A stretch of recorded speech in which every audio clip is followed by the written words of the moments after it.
Hi, everybody. I'm Susan Cardos. We're broadcasting from the Avichai Foundation. Welcome to the webinar. We hope that you had a chance to download and print the wheel and the rubric.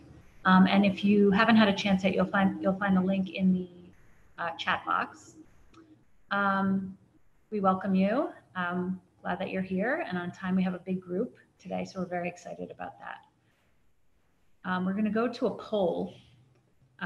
We have a very quick 5-question poll. We'd like you to take a minute to complete it just so that we know who you are, who's on the call, and we can tailor it a little bit to who's here. You have to answer all the questions in order to submit. So please go ahead and do that. If there's not a natural answer, give your best answer just so we get a sense of who's here. After the poll comes off, which is going to be in another minute, we're going to show you just a few bullets, a few tips for how to maximize your participation in the webinar. There is a raise your hand function that you might not be familiar with. You'll see it at the bottom of your screen. We're going to go there. Okay. Do we have a lot of responses in the poll that we can take it down? Okay, great. So I'm Susan Cardos. I'm the Senior Director for Education Planning and Strategy at the Avichai Foundation. And I'm very pleased to be a part of the team that works on blended and personalized learning at our foundation. I'm sure that you know the people who work on that project, Rachel Abrahams, Ellie Kanai, and Gali Eisenman. I want to tell you just a little bit about our work in this area.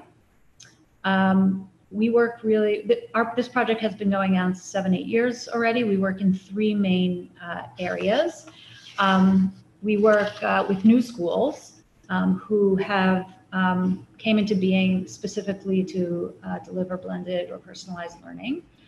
We work in the Jewish studies area, either through our work in the Hebrew language programs Aital Am and Bishvil HaIvrit. And in addition, we support online Jewish studies courses either through the Lookstein Virtual Jewish Academy or the Online Jewish Studies Consortium. And then we also work with established schools to help them implement blended learning more in their classrooms. We work with school leaders. We also work with regional cohorts in partnership with Digital J Learning Network through the Jewish Education Project. And we're currently in 2 communities. It's a community-based program. We're in Miami and Boston. And then we work with Better Lesson. We currently have 300 teachers participating in bi-weekly coaching with Better Lesson. If you're interested in learning anything more about our work in these areas or anything that I've said, you can find on the avichai.org website summaries of our work and of reports that have been done.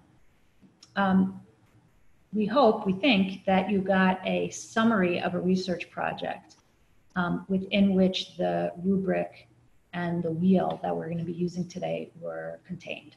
So in addition to the work that I described, Avichai also supported an external study to look across the initiatives, the different areas of the initiatives. And we brought in Dr. Leslie Santee Siskin from NYU and a team of hers.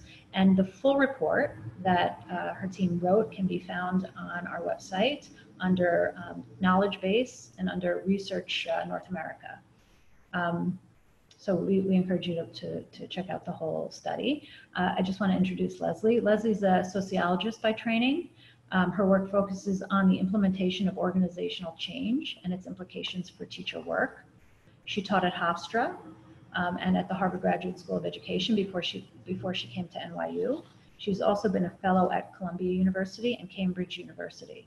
She's the author of many articles and several books about schools, including Realms of Knowledge, Academic Departments in Secondary Schools, The Subjects in Question, Departmental Organization and the High School, and The New Accountability, High Schools and High Stakes Testing. Her recent research projects focused on the International Baccalaureate in Title I schools, high school reform under mayoral control in New York City, and the intersection and interactions of technology and content in digital learning efforts. It's a particular pleasure to introduce her because she was also my teacher. So with that, I'll hand it off to Leslie. Okay. So welcome to all of you, and thank you for coming. I wanted to give you just a little bit of background about the study that I'm going to be talking about. Over a period of 4 years, we went and visited more than 30 day schools, a whole variety of day schools, all of whom were interested in or invested in implementing online and blended learning. Some of these were established schools, some were new schools, some were elementary schools, some were high schools, some were urban and some were suburban, some were small and some were middle-sized. We did more than 120 interviews and more than 80 classroom observations over the period of 4 years. And the first thing I want to say is that it was kind of extraordinary that across the schools, no matter where we went to visit, teachers and leaders were incredibly generous and gracious about letting us come into the schools, letting us sit inside their classrooms. They were sometimes excited about the work they were doing, sometimes enthusiastic, sometimes really frustrated, but they were eager for us to come in and document what they were doing in the hope that it would help other people in other schools later on as they began to work with blended learning. The first thing, not surprisingly, given the range of schools that we went to see, was that there was a tremendous variation in how they were implementing blended learning. One was a new elementary school that began with a plan and developed a model of station rotation and invested heavily in diagnostic data across the school, hoping that would lead to differentiated instruction. Another was a long-established high school where experimentation with technology was happening at the edges. One teacher trying a flipped classroom in Judaic studies, taping his lectures so that students could watch the lecture at home, but then use class time for small groups or even independent individual consultations. A science teacher was bringing in online resources and basic lessons in coding as students were doing complex physics modeling.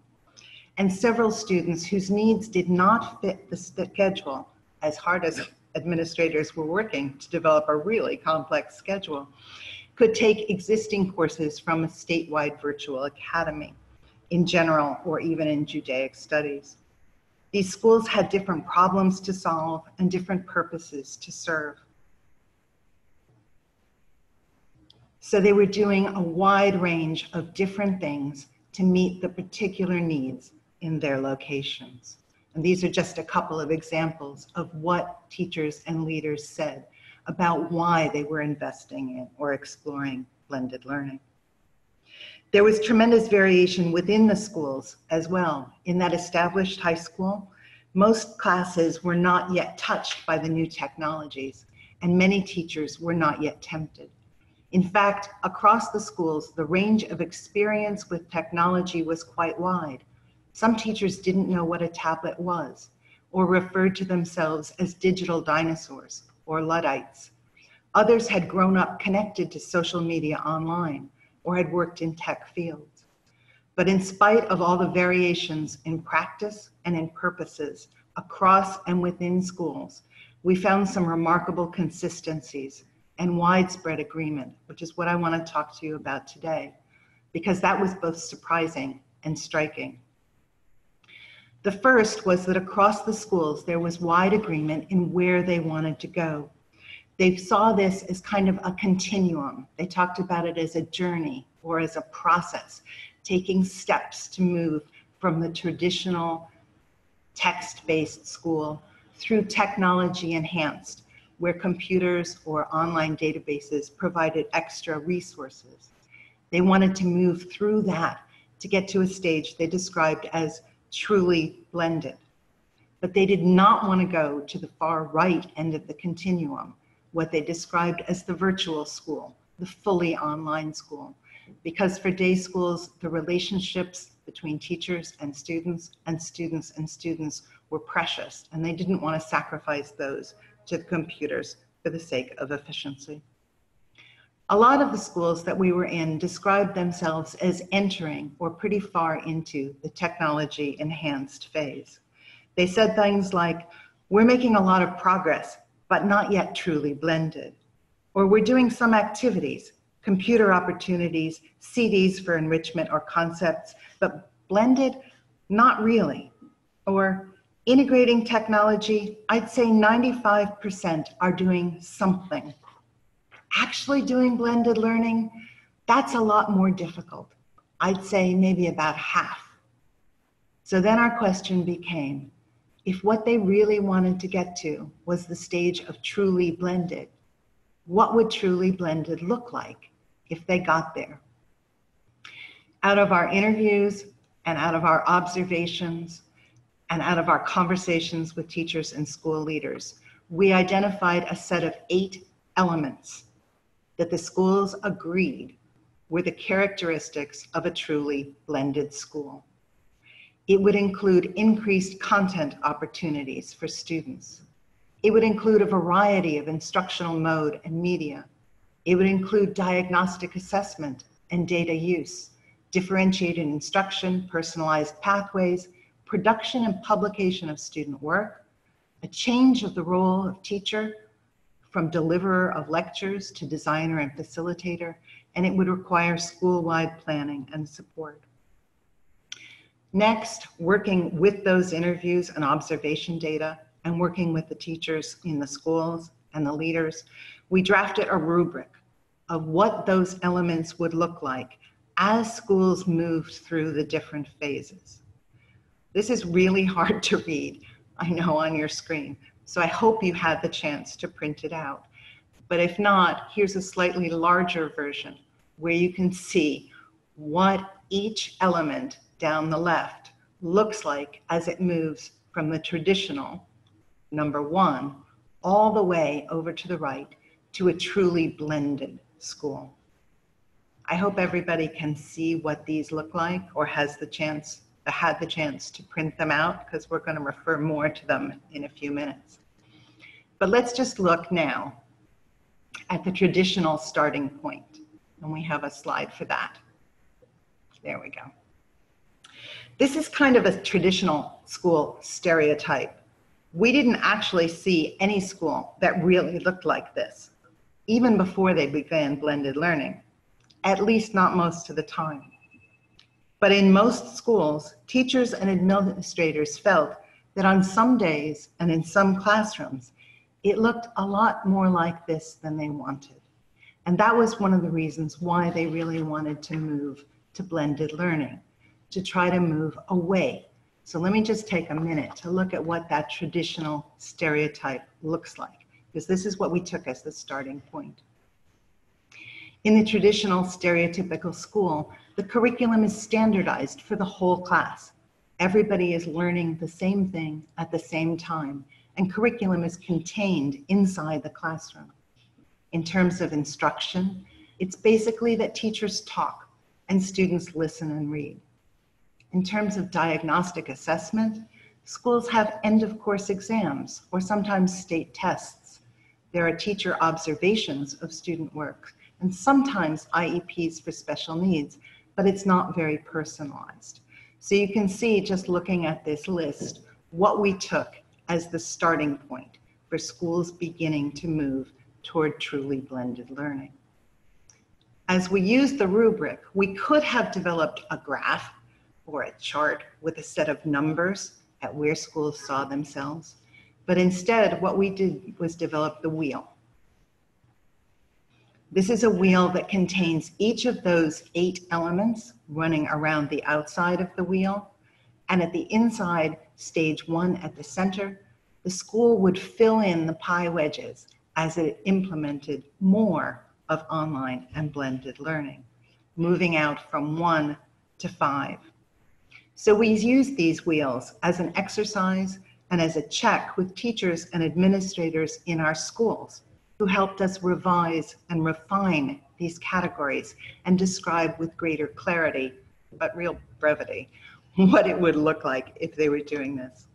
We also tried it out in workshops at the North American Jewish Day School Conference and at the INACOL International Online Learning Symposium. And what we found was the teachers found these wheels a little bit less intimidating than charts and scores, and they were revealing, particularly when 2 people from the same school filled out wheels in which they saw things differently, sometimes because they were in a different grade or a different subject, but it sparked conversation about what's happening in one corner of a school that might not be happening in another part. Or, we're making a lot of progress in increasing content, but not so much in using diagnostic data. Do we need that? It was revealing in the conversations and helpful, plus it was kind of fun. This is a black and white image of what the wheel looks like, but in the workshops, we did it with colored crayons, and it was kind of fun to be able to play with crayons. So what I want to do now is take just one of these elements, and I want to turn again to the poll format. I want to think about what it looks like as a school moves in increasing the range of content opportunities from the traditional text base to a fully online and blended environment. So at a stage 1, the curriculum is standardized for the whole class and happens inside the classroom. At a stage 2, people are beginning to use enrichment activities online or research activities for students doing independent work. At a stage 3, they're using more online opportunities for remedial practice time or for exceptional needs that they can meet without increasing staff. At a stage 4, there's an array of courses and resources beyond what the faculty can provide that's available to all students and all classrooms, although not everyone is using it. And at a stage 5, in a truly blended school, they felt that there would be a wide range of online instruction, not just available, but accessed by all teachers and students when it suits student learning needs or teachers' needs. So what I want to do right now is just ask you to take a minute and think about where your school or your site or the school that you're working to support would lie along this continuum. Would it be starting at a stage 1? Would it have made progress through a stage 4? And I'm asking you to just fill in the poll and let us know where you are.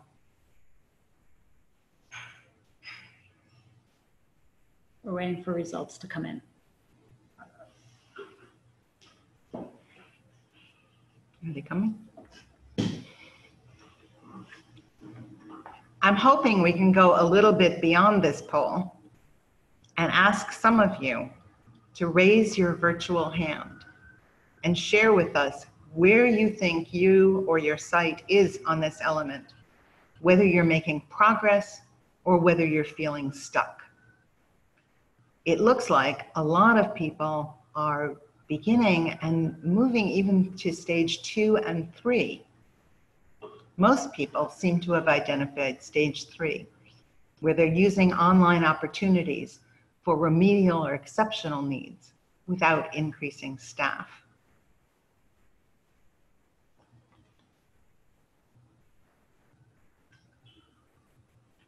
And now I'm hoping somebody will raise a hand. Okay, we see Miriam. You're unmuted now, and we'd love to hear your Can you hear me? Yes. Okay, wonderful. I would say that now we have about 2/3 of our faculty that has been trained in blended learning, and they utilize online and other model types for blended learning in the classroom, not only the online station to station, the flipped classroom, some home learning, and they're enjoying it very much, and it is also part of their evaluation. Part of their evaluation. Yes. So this element is somewhat connected to the school-wide planning and support. Yes. Okay. That's correct. Right. One of the things that we saw in these elements is that it doesn't really matter which one you started with, but that there are interactions among these different elements. Like, you can only go so far with increasing content opportunities if school-wide planning doesn't support that. So it's nice to see that you're building it into the evaluations to go along with the increasing use of content opportunities? We've also been informing the parents as to what a blended environment is, and I do that periodically. I've done it once a month since the beginning of school, so that the parents understand this is not just a matter of utilizing computers in the classroom, but this is a whole culture and a concept of how to relate the information to the students. So the faculty, the staff, and the parents are involved. Right. What level is your school? Is it an elementary or a high school? Elementary. Elementary school. Okay. And in terms of the content opportunities that you're using, are you using any programs, any things like iReady or an online math program?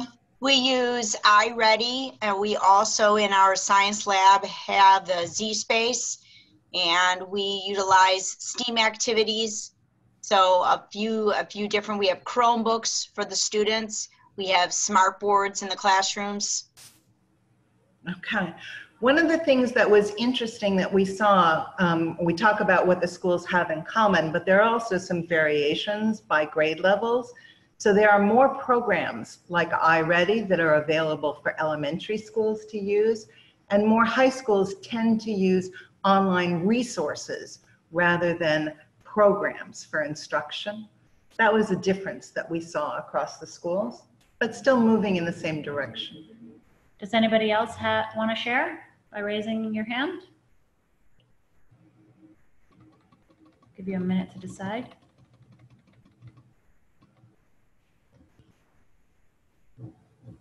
Okay, we have a lot of shy attendees today. That's okay, no problem. Leslie, let me ask you, we began the discussion with the element increasing content opportunities. Is that always the right place to start? No, it was one of the more common places that schools started, and it seems like one of the easier ones to explain to teachers and to parents who are interested, our families interested in what is available on the outside. But it wasn't necessarily the school's best place to start. Different schools, because they had different purposes or different capacities, might start somewhere different and then bring this in as teachers were experimenting with changing their role, or as the school leader was pushing for a plan and needed more curriculum opportunities to bring in. We didn't really find that there was any necessary single starting place, although we did see a couple of places where we would suggest not the best place to start. For established schools, having a strong plan that mandated all teachers move very quickly to adopting blended learning seemed to make more people nervous than make actual productive changes in technology use. And we did see a place where devices were the first thing, where someone gave the school a classroom full of devices. And again, we'd suggest that that's not the best way to start necessarily. It's more important to figure out what's the problem that you're trying to solve, what are the needs that you're trying to meet, and then figure out what are the devices or resources that would help you move in that direction. As one of the teachers in one of our schools said, I don't think there is one answer. You have to consider the teacher, the content, the student needs, and the school needs. We're talking to ourselves about being thoughtfully blended. We're experimenting. And for a lot of the schools, the thoughtfulness was the most important part of beginning to start blended learning. So this is a good place for us to just stop for a minute and see if people have questions up until now. We're happy to take them before we move on to the next section. I see a hand up. Karen Simon, you're about to be unmuted. Go ahead, ask your question. You're about to be unmuted. You're about to be unmuted. Can you try to unmute yourself? Let's see. Hang on, Karen. Sorry. Oh, there you go. Is that working? Perfect.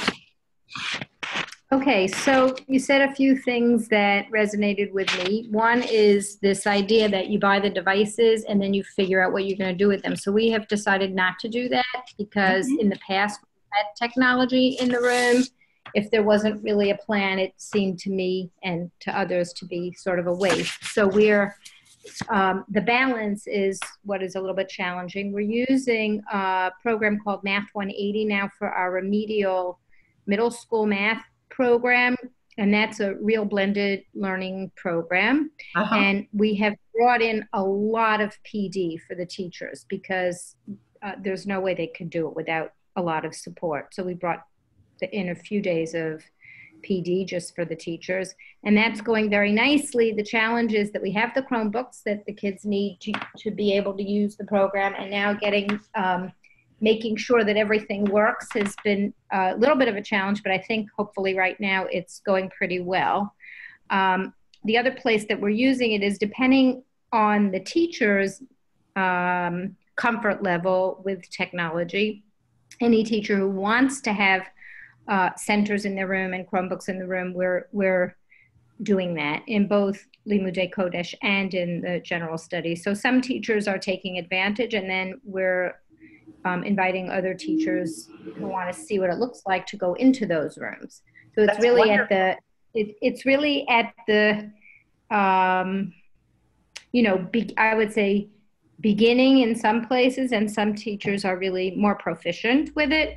We also have a librarian who is very much available and uses a lot of money to buy resources that middle school, especially middle school, some of the lower school teachers take advantage of it to use, and she helps them come up with ideas and programs. So we're trying, and then we have just started this year Makerspace in our school, and the teacher that we are working with is very comfortable with technology, so we're working with her to create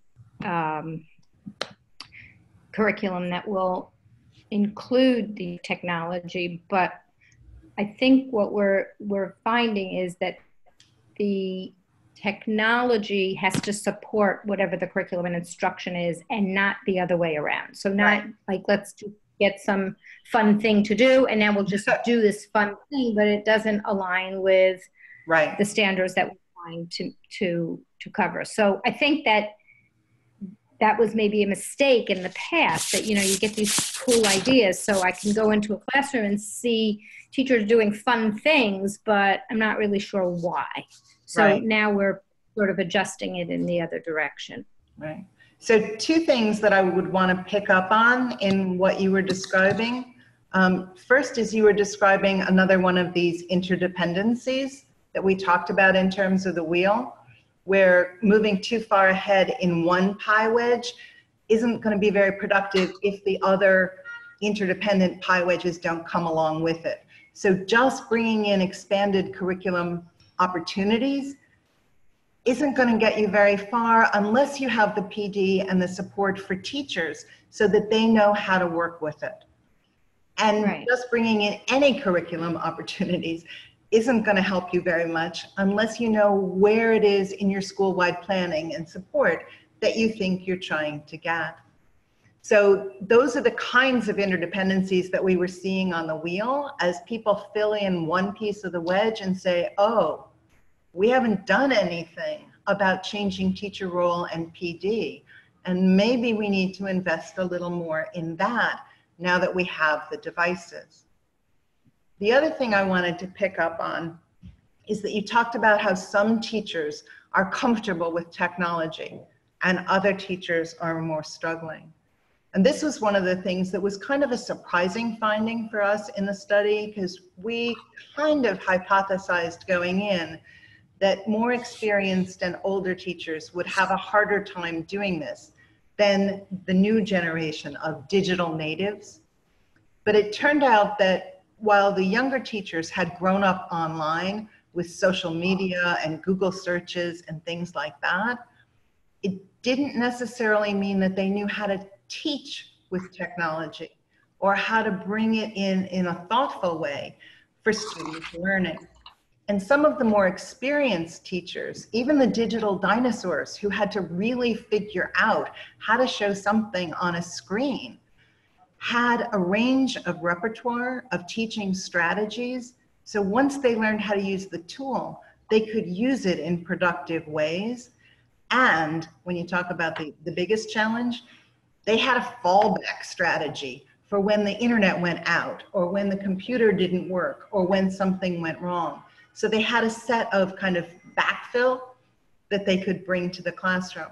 So it was very interesting to see that some of the more experienced teachers who were the most nervous turned out to move pretty quickly once they got enthusiastic and willing. Leslie, to follow up on that, as teachers are implementing the use of technology supports in the classroom, one common concern that you hear is, oh, well, if the students are interacting more with technology than with the teacher, as you know previously, does the student-teacher relationship, which is critically important, and especially in Jewish day schools where we hope that teachers will also be role models for students in a very serious way, does the relationship suffer? Did you find anything about that? We didn't find that the relationships suffered, but we did find that the relationships changed. And that some, particularly of the more experienced teachers who had been working for 20 or 30 years teaching and really valued their relationships with their students, like the Judaic studies teacher I talked about who experimented with a flipped classroom and taped his lectures, he was saying that with the wide range of interests and abilities, when he was lecturing to the whole class, he felt like he was missing almost half of the students. By using the taped lecture, he had the chance in the classroom to work with small groups or to do independent consulting with single students and got to know them much more intimately, or their work much more intimately than he would have been able to do otherwise. So while the relationship changed, we found that if teachers were thoughtful about what they wanted and what they valued, they could use technology to get better at what they cared about doing well. Great, thank you. I see that Karen has her hand up again, and I also, while Karen's asking her question, I invite other people to please don't be shy. If this is the last question in this section, we'll move on after we hear from Karen. Karen, go ahead.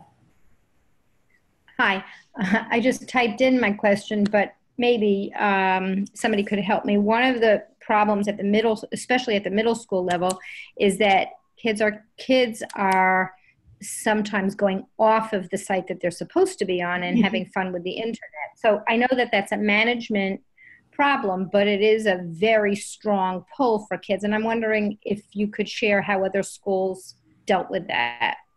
Right. I would say that different schools dealt with it differently. Some schools made things like YouTube inaccessible from inside the school.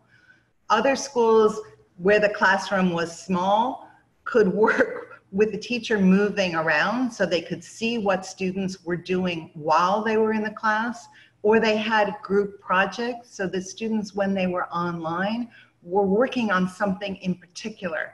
It wasn't just that they were sitting in the back of the room by themselves being on screen. They were engaged in doing something productive. But I think all of the schools, particularly the middle schools and high schools, had to really think about what does it mean to be an online citizen? What does it mean to go to sites that might be dangerous, that might be fake news, that might be things that you don't want your high school students to encounter? So they really worked oftentimes with the librarians who know something about accessing resources to try to figure out what are the rules of engagement that our students need to work on here. We would invite anyone on the webinar who has specific tools or links to please put them in the chat. I know that there are some apps that enable teachers to see exactly where students have gone in any given time frame, but I'm sure there are many other things that you all probably have much more experience in. So we invite you to please share them with your colleagues in the chat. And I see Anat has her hand up. Anat, you are about to be unmuted, and also invite you up. Let's have you unmute yourself. I'm sorry. Hi. Can you hear me? Yes.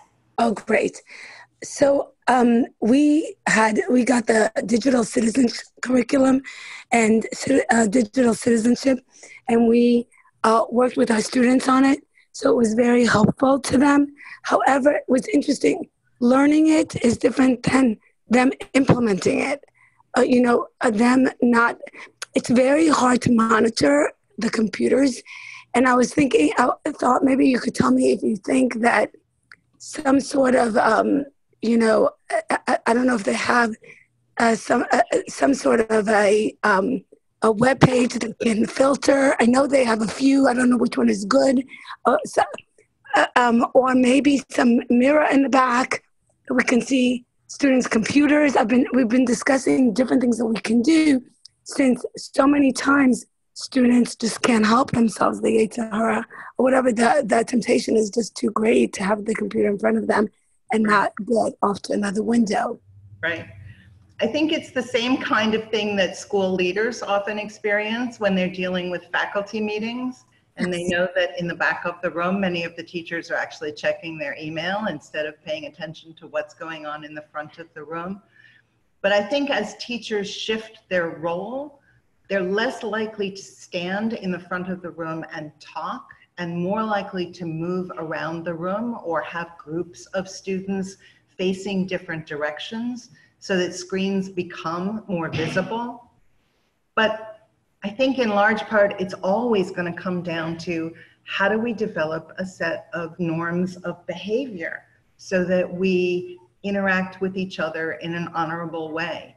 And day schools have a number of ways, different from school to school, that they engage with students about what does it mean to be a member of this class.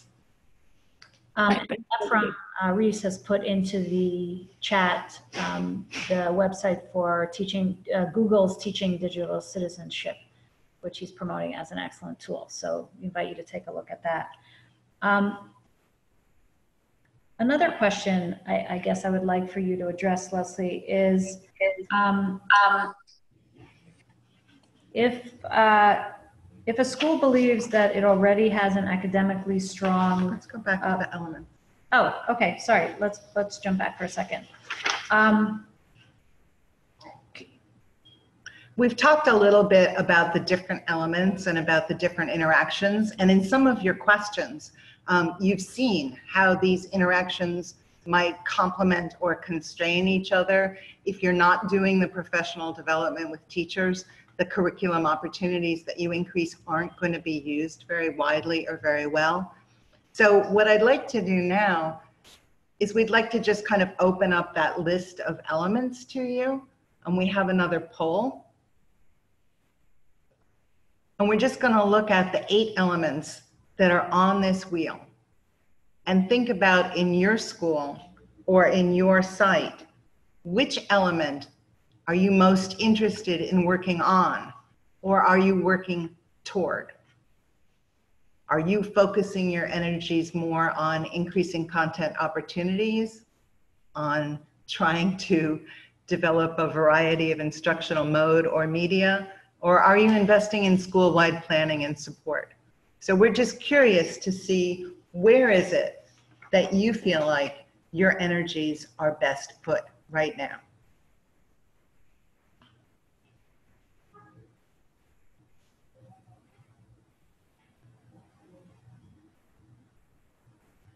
And if you have a question, if it's not clear what any of these mean, and you can't see the rubric, you can just ask that question in the chat too, and we can go over what they are. If you do have the rubric will help you understand what these mean if you read across horizontally along the rubric. I have a question. Go ahead, Miriam. Okay, so my question is that I would probably want to check more than one of these, depending on which area I would be working on at a specific time. So for example, school-wide planning and support was toward the beginning of the year, will again be in a quarterly. But during that time, I would be increasing content opportunities with the teachers exploring a variety of instructional modes and media with the teachers. Diagnostic assessment would be during the evaluation time of the teachers. So Right. it would be more than one of these categories. The truth is, it's probably all of these categories if I'm going to do this the right way. Right. I don't think we would want to suggest that you should focus all of your energies in any one of these. It was more like, which one should we focus on discussing? So that's why we asked you to just choose one. I know there are more that you're working on, but. I picked one. We have results coming in. I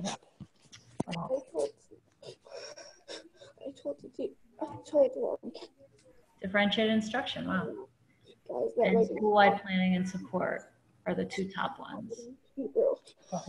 Right.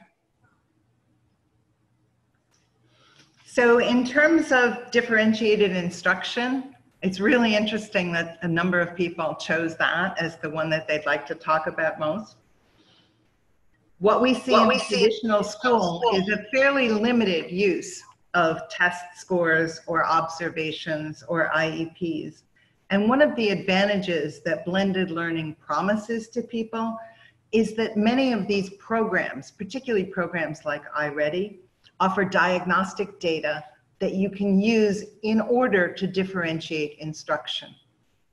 Nobody wants to talk about diagnostic data, but it's actually one of the tools that people do in order to be able to deal with the problem of not teaching everybody the same thing at the same time, whether or not they're ready for it. And the one-size-fits-all kind of classroom instruction tends to be the default mode. Even where it doesn't happen every day, we often revert back to it.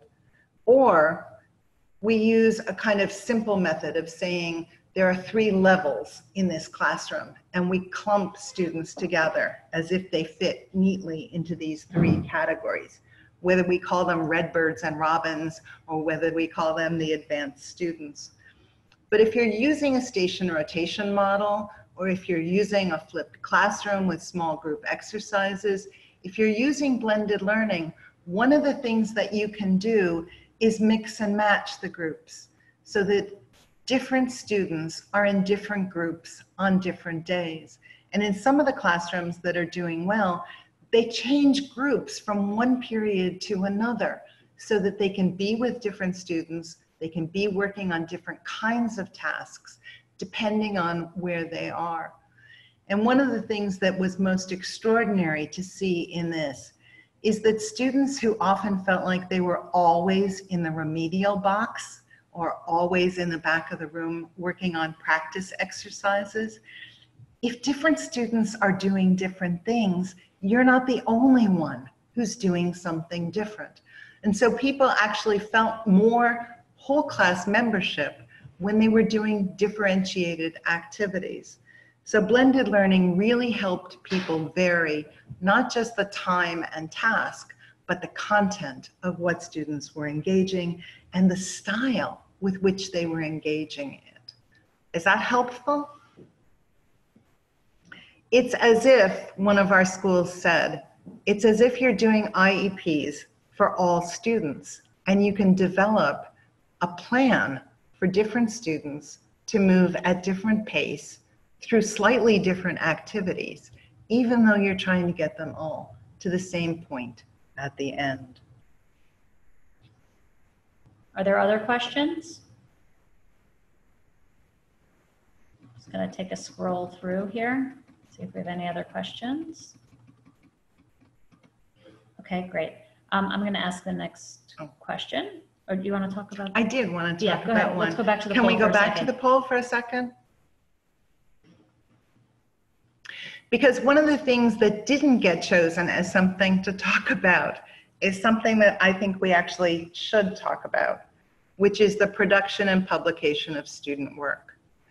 And in a traditional classroom, what we tend to see is that students have homework tasks or assignments that they complete and then they bring in and they turn them into the teacher. And no one sees it except the teacher.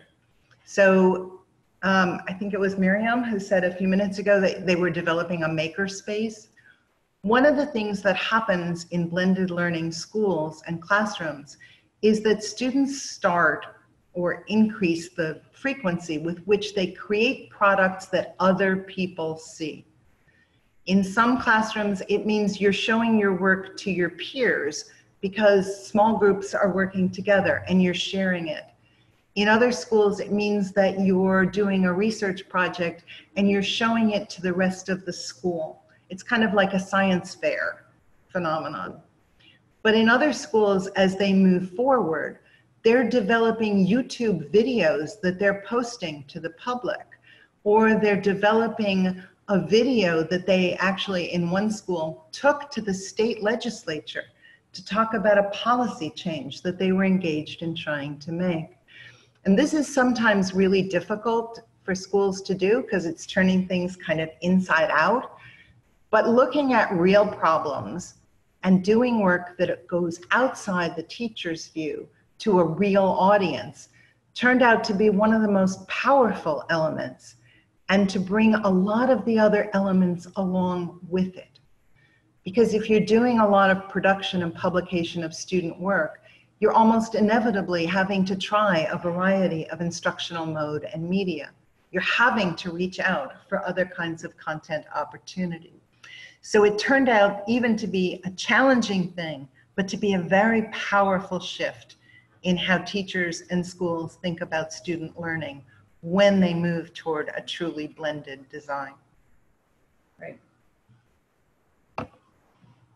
Okay, the next question we wanted to go to was this question of if the school feels like it already has a strong academic program, why tinker with an unknown? I think for a lot of our schools, especially our established schools, they were kind of skeptical in the beginning, saying, is this going to be like video conferencing or like television learning, or is this just going to go away? And schools that approached it saying, well, people are doing blended learning, should we be doing it too? I think are right to be hesitant and to be thoughtful and to wonder, why should we do this? Where we saw it working well, it was because a teacher or a school has a problem to solve or a need that they can't meet with what the resources are that they have, and technology might help. Or because they wanted to make accommodations to 21st century learning, or make sure that their students were graduating ready for colleges and careers where they knew technology was going to be a part of their lives. Or because in many schools, in classrooms, even with only 12 or 15 students, meeting the variety of needs and skills and interests is incredibly challenging. So as your interests just showed, this need to figure out how do we differentiate for the different students we have was an incredibly attractive reason for moving to blended learning. Some schools also just wanted to figure out how to stay relevant and find adaptive tools to survive and to make sure that their enrollment stayed up, to satisfy families, or to compete with the public schools nearby that were doing a lot of online learning. Or because they wanted to find tailored and targeted strategies to help each school move forward according to its own needs, not just because blended learning is the new thing, but because it would help them do what they wanted to do. But not just because they wanted to play with the new toys, although we did find some teachers across a number of schools who just wanted to play with the new toys and figure out how to bring computers into their classrooms.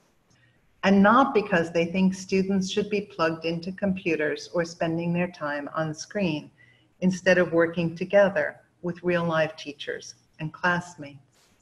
Blended learning in a truly blended school, not the fully online school that schools did not want to move to, was a way of strengthening what was going on inside the school that leaders and teachers cared about and wanted to grow. Great.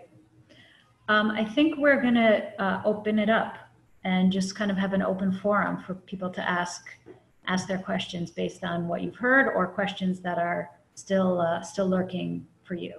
So I'll give you a minute to formulate your question, and please raise your hand. And we're happy to hear from people. For people who posted questions in the Q&A box, if you want to bring those questions to the forum and ask them, that would be great.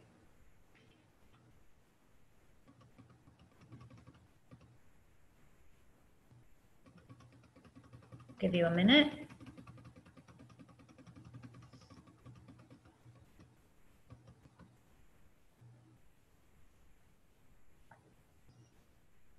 Okay, it looks like we don't have any additional questions. You want to wrap up, Leslie?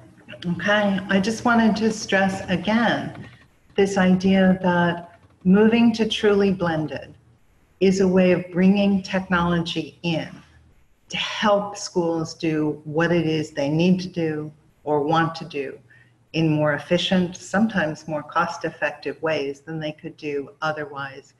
It is not about parking students in the back of the room and letting them just move through whatever YouTube videos they want to.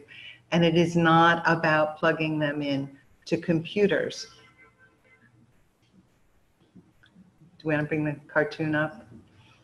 There's this image that I think a number of schools are worried about, that if they bring in technology, it will take us to something we don't want to do, to where we're plugging students in to computers and technology and treating them as widgets to be filled with what can be available online.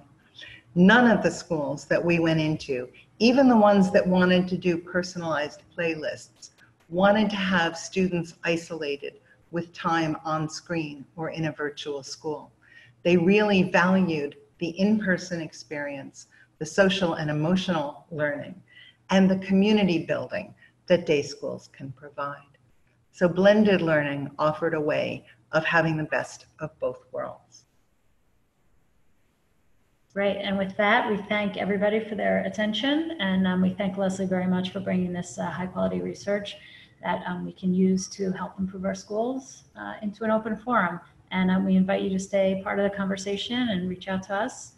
And that's it, and have a fantastic Monday. Thank you.